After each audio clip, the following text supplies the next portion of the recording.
আজকে রান্না করব ইলিশ দু পেঁয়াজু।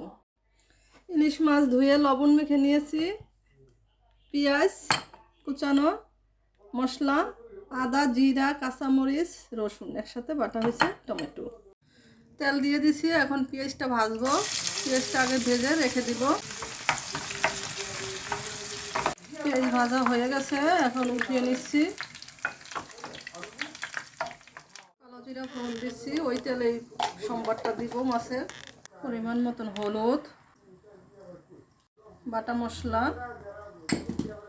এখন হাতে মেখে রান্না করব। মাছ দিয়ে দিচ্ছি।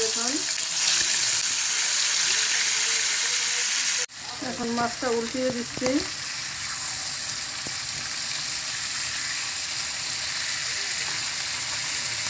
মাছ কষানো হয়ে গেছে, এখন পরিমাণ মতো জল দিয়ে দিচ্ছি।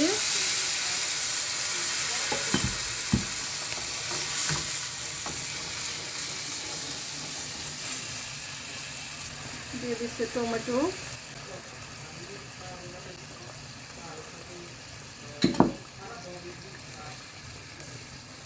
রান্না প্রায় শেষ, এখন পেঁয়াজ দিয়ে দিচ্ছি, ভাজা পেঁয়াজ।